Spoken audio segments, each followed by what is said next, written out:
L'attentat contre Frick. Depuis notre retour à New York, j'étais incapable de chercher du travail. Les semaines de tension accumulées depuis le départ de Sacha, mes efforts désespérés pour l'empêcher de partir seul, mon aventure sur le trottoir et le chagrin d'avoir trompé Elena m'avaient complètement bouleversé. L'attente insoutenable du samedi 23 juillet, date fixée par Sacha pour accomplir son acte, vint aggraver mon état. De plus en plus agité, j'errais sans but dans la chaleur de juillet, et je passais mes soirées au Zum Grossen Michel et mes nuits au Café Saxe. Le samedi 23 juillet 1892, en début d'après-midi, Fédia surgit dans ma chambre avec un journal. La nouvelle était tombée, faisant les gros titres. Un jeune homme du nom d'Alexandre Berkman tire sur Frick, l'assassin maîtrisé par des ouvriers après une lutte désespérée. Note de bas de page. Dans un premier temps, la presse se trompa sur le nom de Berkman, l'appelant Bergman. Fin de note. Des ouvriers maîtrisaient Sacha? Le journal mentait. Il avait accompli cet acte pour les ouvriers. Jamais ceux-ci ne l'auraient attaqué. En toute hâte, nous nous procurâmes les éditions de l'après-midi. Chaque journal publiait une description différente des événements, mais le fait principal ressortait clairement. Notre courageux Sacha avait commis l'acte. Frick y avait survécu, mais ses blessures étaient jugées mortelles. Il ne passerait sans doute pas la nuit. Et Sacha, ils le tueraient. Ils allaient le tuer, j'en étais sûr. Est-ce que j'allais le laisser mourir seul? Comment pouvais-je continuer à parler alors qu'on était en train de le mettre en pièces? Je devais payer le même prix que lui. Je devais moi aussi assumer les conséquences de son geste. Je devais en partager les responsabilités. J'avais lu dans Die Freiheit que Most allait donner le soir même une conférence devant la section locale numéro 1 des anarchistes allemands. À tous les coups, il va parler de l'acte de Sacha, dis-je à Fredia. Nous devons nous y rendre. Je n'avais pas vu Most depuis 1 an. Il avait vieilli. Il portait les traces de Blackwell's Island. Il parlait comme à son habitude, mais n'évoqua l'acte de Sacha qu'à la fin avec des involtures. Les journaux relatent l'attentat contre Frick par un jeune homme du nom de Bergman. C'est probablement une fausse nouvelle, comme les journaux ont coutume d'en fabriquer. Il doit s'agir d'un fanatique quelconque ou peut-être d'un homme à la solde de Frick, en vue d'attirer la sympathie sur lui. Frick sait que l'opinion publique lui est opposée. Il a besoin de quelque chose pour la retourner en sa faveur. Je n'en croyais pas mes oreilles. J'étais assise, sidérée, fixant Most du regard. Naturellement, il était sourd, pensais-je. Je regardais autour de moi et je lus la surprise sur de nombreux visages. Dans la salle, pourtant, quelques-uns semblaient favorablement impressionnés par ce qu'ils venaient d'entendre. Je remarquai plusieurs hommes d'allure suspecte, manifestement des inspecteurs de police, postés près des sorties.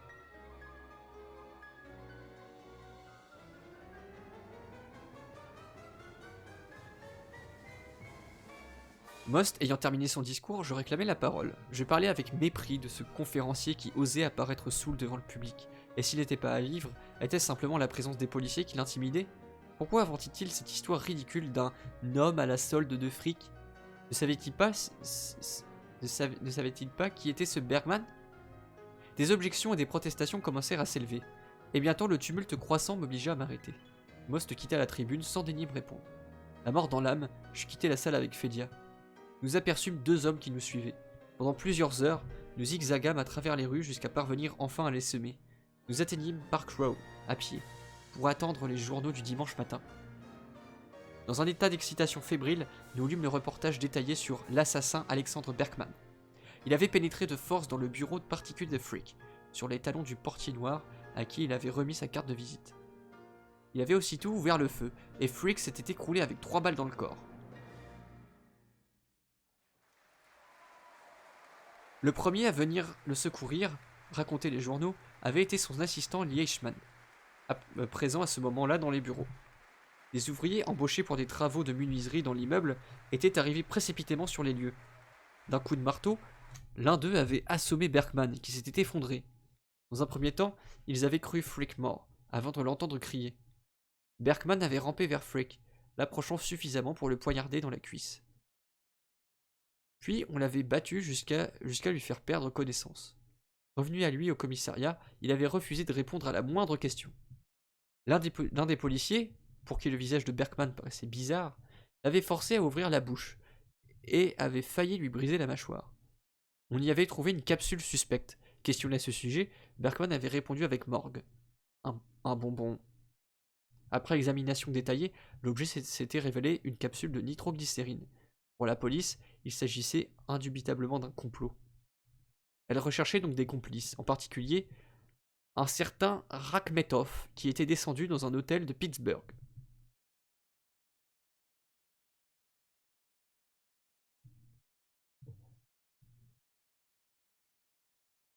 Dans l'ensemble, je trouvais des comptes rendus des journaux assez exacts. Sacha avait emporté avec lui un poignard empoisonné. Au cas où le revolver ne marche pas. Au cas où le revolver ne marche pas, comme cela avait été le cas avec la bombe, avait-il expliqué. Oui, le poignard était empoisonné. Frick n'allait pas s'en sortir. J'étais certaine que les journaux mentaient en affirmant que Sacha avait tiré sur Leichmann. Il était déterminé, me souvenais-je, à ce que Frick soit le seul à souffrir. De plus, je ne pouvais pas croire que des ouvriers viendraient au secours de Frick, leur ennemi. Dans le groupe Autonomy, tout le monde exultait en pensant à l'acte du Sacha. Poikart me reprocha de ne pas lui avoir précisé pour qui j'avais voulu l'argent et le revolver. Je l'écartai d'un geste. Il n'était qu'un révolutionnaire pleutre, lui lançai-je. J'avais la certitude qu'il n'avait pas répondu à ma sollicitation parce qu'il était trop imbu de lui-même.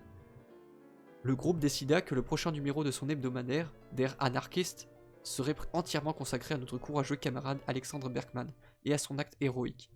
On me demanda de rédiger un article sur lui.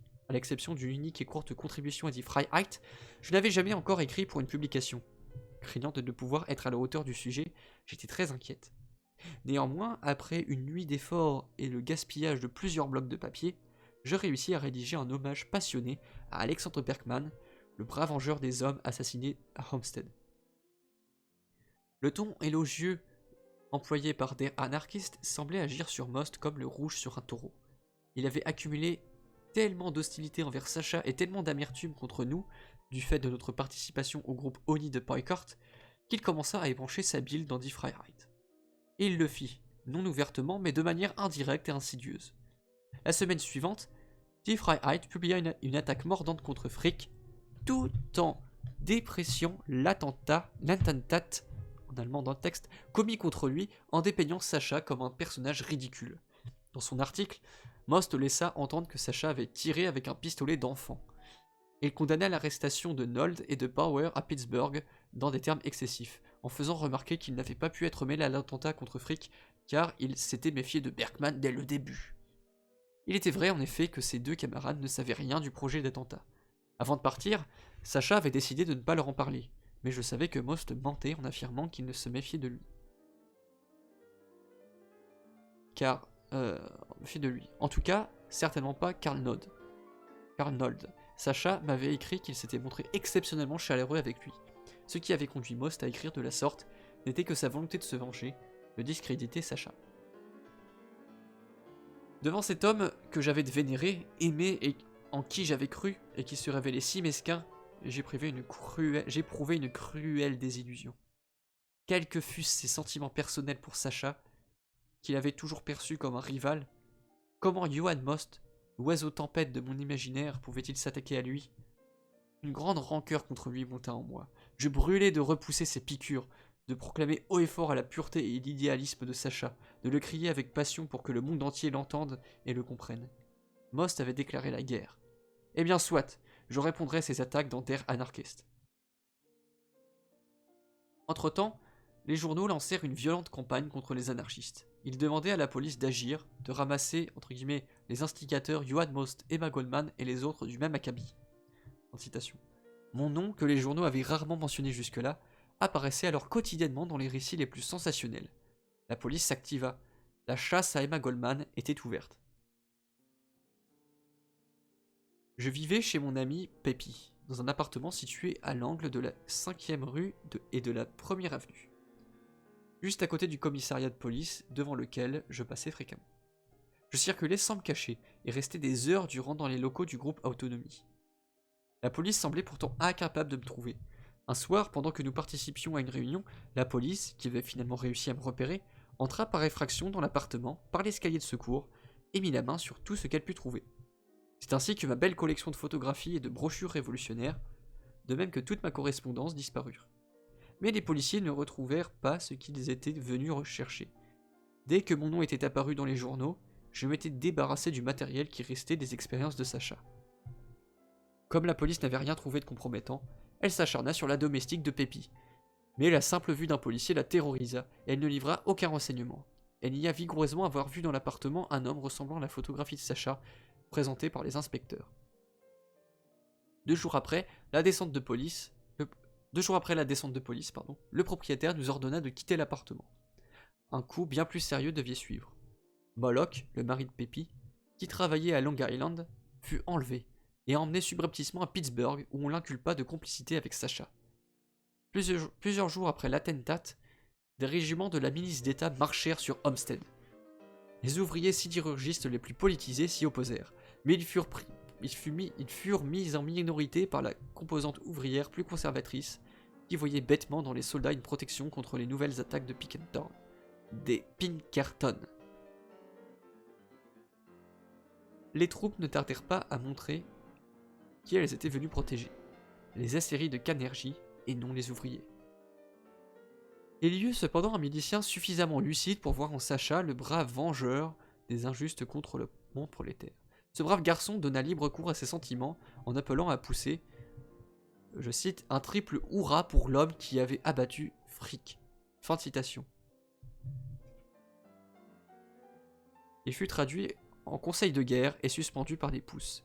Néanmoins, il maintint ses hurrahs. Cet incident fut le seul rayon de soleil durant ces jours noirs et éprouvants qui suivirent le départ de Sacha.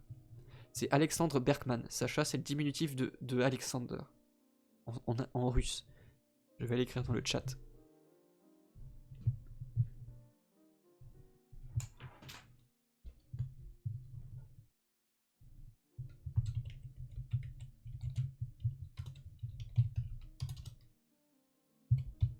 Voilà. Alexandre Berkman, appelé également Sacha, parce que c'est le diminutif de Alexandre.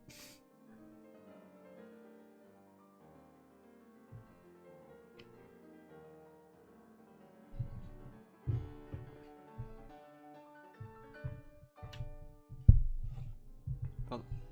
Pardon, je tape dans le micro, c'est pas cool.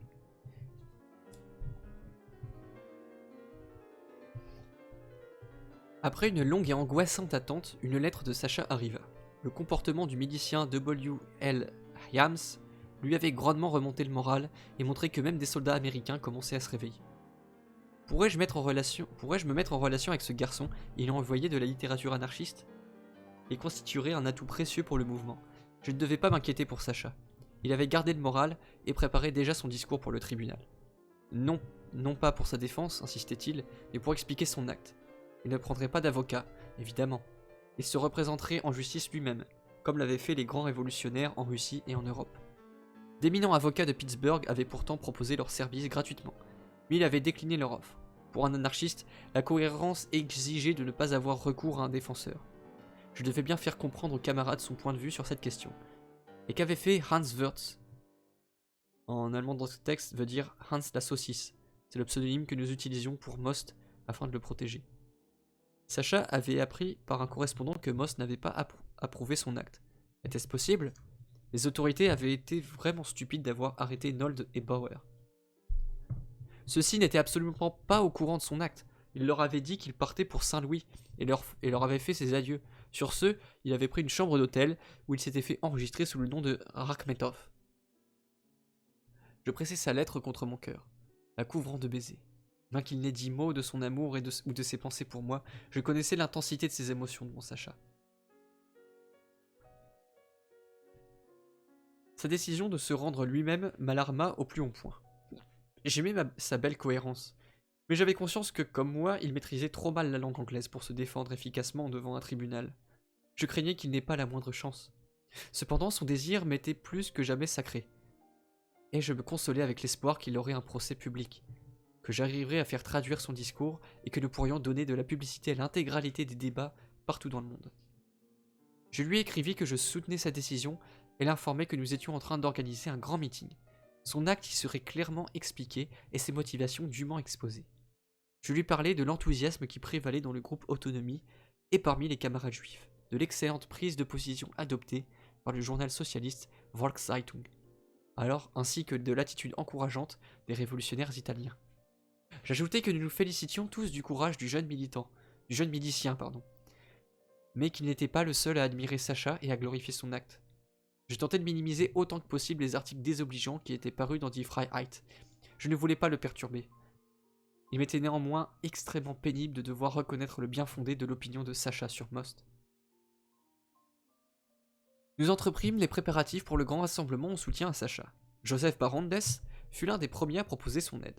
Depuis que je l'avais vu pour la dernière fois, un an auparavant, il avait été condamné à une peine de prison à la suite d'une nouvelle grève des confectionneurs de manteaux. Suite à une requête du syndicat et à sa propre lettre de demande de grâce, le gouverneur de l'État de New York l'avait amnistié. D.R.D. Loom, qui avait été un ami proche d'Albert Parson, se proposa d'intervenir. Saverio Merlino, le brillant anarchiste italien, alors présent à New York, allait lui aussi prendre la parole. Mon moral remonta, Sacha comptait toujours de vrais et dévoués camarades. Nos grandes affiches rouges annonçant le meeting provoquèrent la colère de la presse. Les autorités n'allaient-elles pas intervenir? La police brandit la menace d'empêcher notre réunion, mais le soir venu, face à un public si nombreux et paraissant si déterminé, elle ne fit rien. J'assurai la présidence.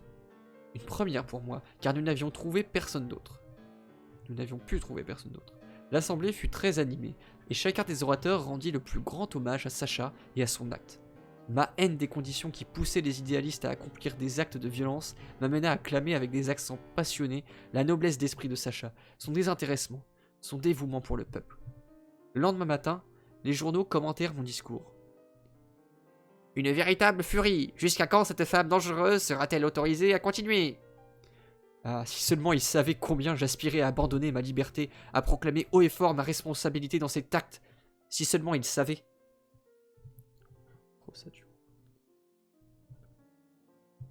Le nouveau propriétaire avertit Pépi que si elle ne me demandait pas de déménager, elle serait obligée de vider les lieux elle-même. Pauvre Pépi. Elle souffrait à cause de moi. Le soir, au retour d'une réunion tardive, je ne trouvais pas dans mon sac la clé d'entrée pour la nuit. J'étais pourtant sûr de l'avoir prise le matin. Ne voulant pas réveiller le portier, je m'assis sur le perron en attendant l'arrivée d'un locataire. Quelqu'un vint enfin et me laissa entrer dans l'immeuble. J'essayai alors d'ouvrir la porte de l'appartement de Pépi. Sans succès. Je frappai à plusieurs reprises. Aucune réponse. Je commençais à m'inquiéter, imaginant qu'il s'était passé quelque chose. Je me mis du coup à frapper énergiquement.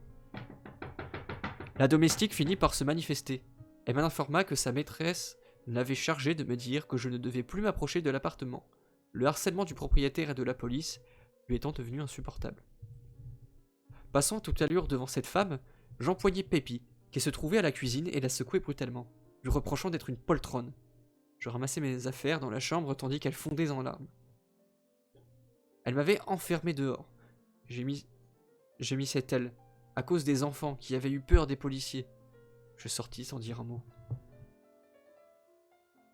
Je me rendis alors chez ma grand-mère. Elle ne m'avait pas vu depuis longtemps, et mon aspect la fit tressaillir. Me croyant malade, elle insista pour que je reste chez elle. Outre l'épicerie, qu'elle tenait à l'angle de la 10e rue de l'avenue B, elle partageait son 2 pièces avec la belle famille de sa fille. Il n'y avait de place pour moi, que dans la cuisine, où je pouvais aller et venir sans gêner les autres.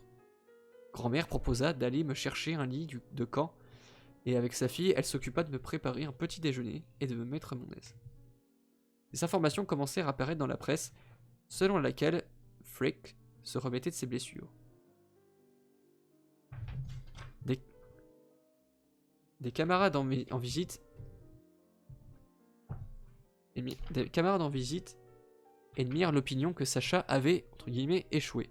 Quelqu'un eurent même l'effronterie de laisser entendre que Most avait peut-être vu juste en évoquant un, entre guillemets, pistolet d'enfant. J'étais piqué au vif. Je savais que Sacha ne s'était jamais beaucoup entraîné au tir. Parfois, lors du pique-nique de la communauté allemande, il participait au tir à la cible. Mais était-ce bien suffisant? J'étais persuadé qu'il n'avait pas réussi à tuer Frick, parce qu'il s'était servi d'un revolver de mauvaise qualité. Il n'avait pas eu les moyens d'en acheter un bon. Se pouvait-il que Frick dût son rétablissement aux soins qu'on lui prodiguait? Les plus grands chirurgiens d'Amérique avaient été appelés à son chevet. Oui, c'était sûrement cela, car malgré tout, il avait 3 balles de revolver de Sacha logées dans le corps. Si Frick s'en sortait, c'était bien grâce à sa fortune. J'essayais de l'expliquer aux camarades, mais la plupart n'en furent pas convaincus. Certains insinuèrent même que Sacha était en liberté. J'étais dans tous mes états. Comment osait-il douter de lui? Je lui écrirai. Je lui demanderai de m'envoyer un mot permettant de mettre un terme à ces terribles rumeurs. Peu de temps après, je reçus une lettre de Sacha, écrite sur un ton sec. Il était contrarié par le simple fait que je demande une explication. Ne comprenais-je donc pas que l'essentiel était le motif de son acte et non sa réussite ou son échec matériel? Mon pauvre garçon tourmenté. Lisant entre les lignes, je devinais qu'il était accablé d'apprendre que Frick avait survécu.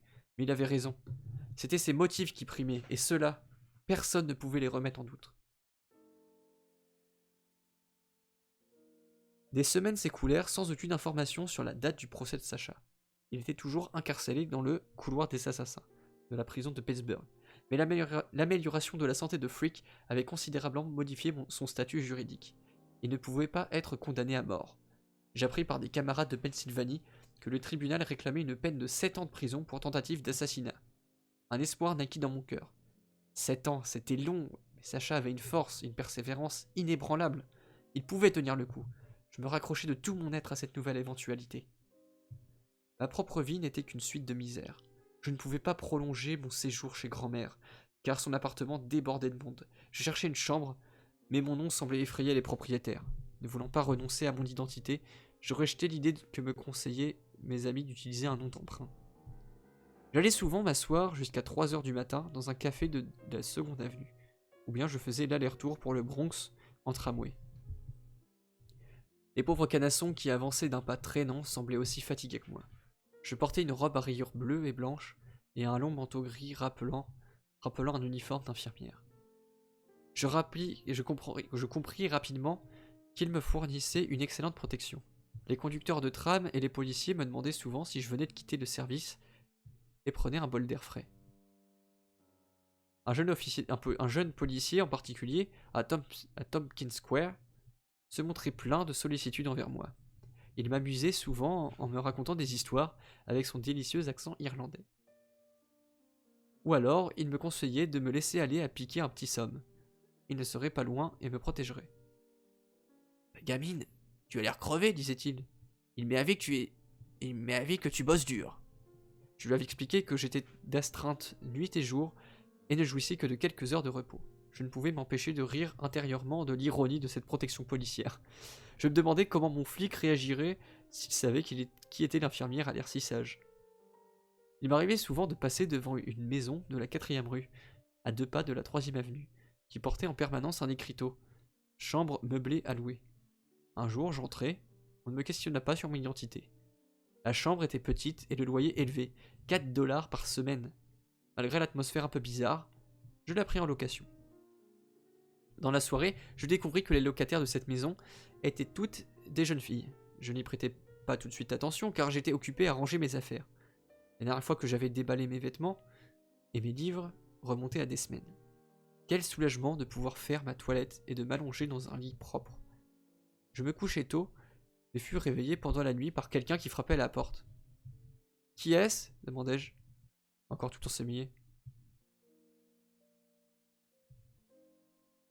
Dis donc, Viola, tu vas pas me laisser rentrer? Ça fait 20 minutes que je frappe. Qu'est-ce qui se passe, bon Dieu? Tu m'as dit que je pouvais venir cette nuit. » « Vous vous trompez d'endroit, monsieur, je ne suis pas Viola, répondis-je. Des incidents similaires se renouvelèrent chaque nuit, pendant un certain temps. Des hommes qui demandaient Annette, Mildred ou Clotilde. Il me vient tout d'un coup à l'esprit que je vivais dans une maison de passe. La fille qui occupait la chambre voisine était une enfant d'un abord sympathique, et je l'invitai un jour à prendre un café. Elle m'apprit que l'endroit n'était pas un bouge ordinaire avec une madame, entre guillemets. C'était un meublet où les filles étaient autorisées à amener leurs hommes. Elle me demanda si ça marchait bien pour moi, qui étais si jeune. Quand je lui racontai que je n'étais pas de la partie, que j'étais seulement une couturière, la fille le prit avec ironie. Il me fallut un certain temps pour la convaincre que je ne recherchais pas des hommes comme clients. Quel meilleur endroit aurais-je pu trouver que cette maison pleine de filles qui avaient certainement besoin de robes? Il n'empêche que je commençais à me demander si je devais y rester ou déménager. L'idée de vivre dans la proximité immédiate de cet environnement si particulier et des bruits qui l'accompagnaient me rendait malade. Mon étranger bienveillant avait eu raison. Je n'avais aucun don pour la chose. Je craignais aussi que les journaux ne découvrent dans quel genre d'endroit je demeurais. Ils donnaient déjà une image outrageusement déformée des anarchistes. révélait qu'Emma Goldman avait été retrouvée dans une maison close, aurait apporté de l'eau au moulin des capitalistes. Déménager devenait une nécessité. Et pourtant, je restais. Les épreuves endurées pendant les semaines qui avaient suivi le départ de Sacha et la perspective de devoir rejoindre l'armada des sans-abri l'emportèrent sur toute autre considération. En moins d'une semaine, j'étais devenu la confidente de la plupart des filles. Elles rivalisaient de gentillesse avec moi, en me confiant leurs affaires à coudre et en me rendant de petits services.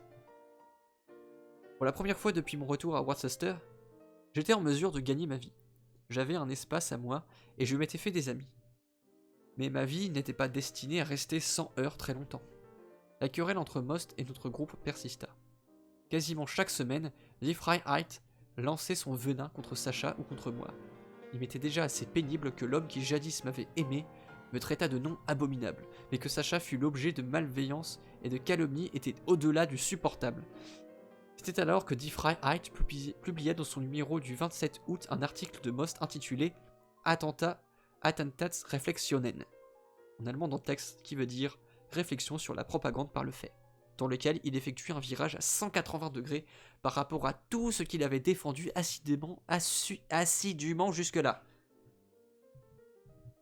Celui que j'avais entendu appeler à des actes de violence des dizaines de fois, dont l'apologie de l'assassinat lui avait valu la prison en Angleterre, qui incarnait le défi et la révolte, ce même Most en était venu à renier délibérément le Tat, l'attentat en allemand.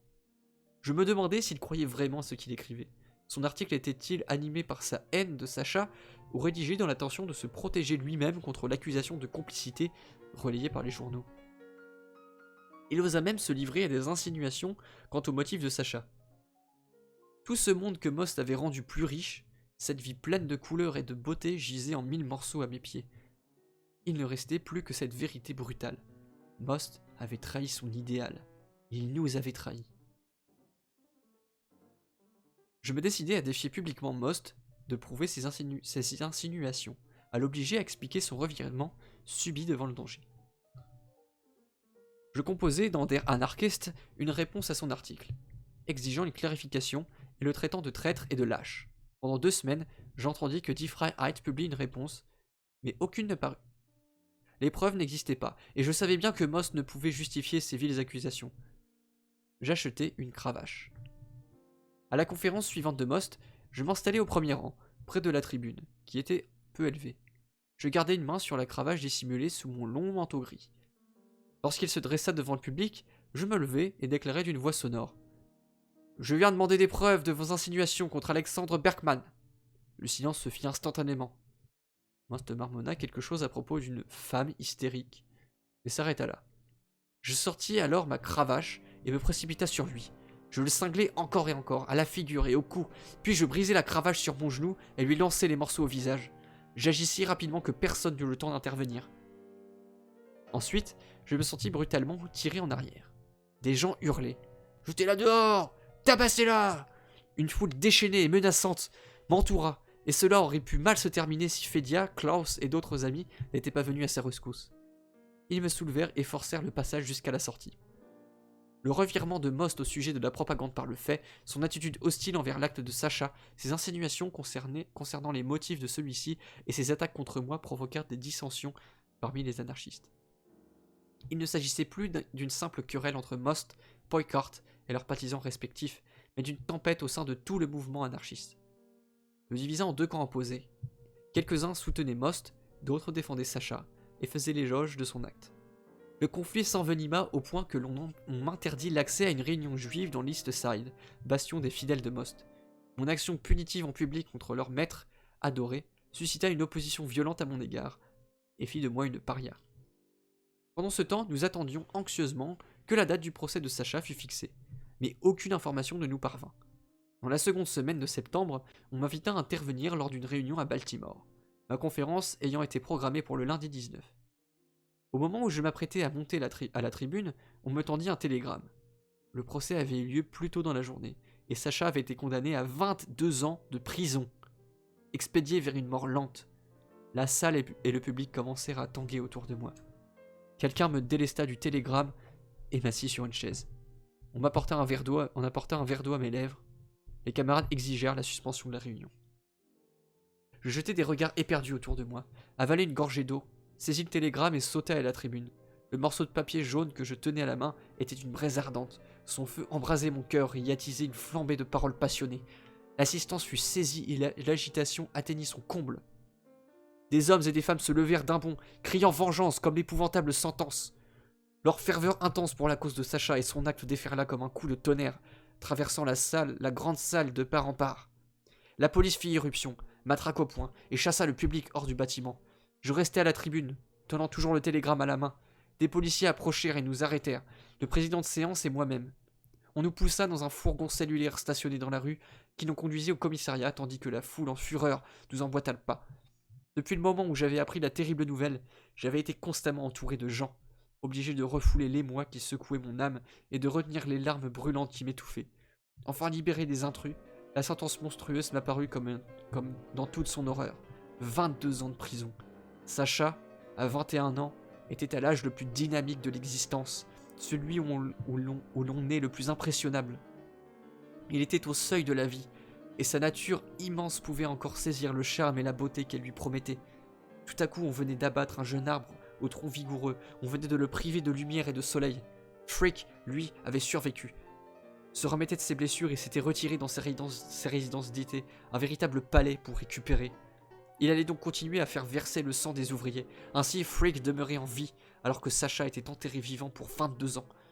L'ironie grinçante de la chose me frappa en pleine figure. Si seulement je pouvais chasser de mon esprit cette image effrayante et laisser couler des larmes, oublier tout cela dans un sommeil sans fin. Mais il n'y eut ni larmes ni repos, il n'y avait que Sacha, vêtu de l'uniforme de détenu, prisonnier derrière des murs de pierre, pressant son visage pâle et déterminé contre les barreaux, me fixant intensément du regard, m'enjoignant de continuer. Non, non, non, il n'y avait aucune place pour le désespoir. Je vivrai, je lutterai pour Sacha. Je déchirerai les nuages noirs qui l'enveloppaient. Je sauverai mon garçon. Je le ramènerai à la vie.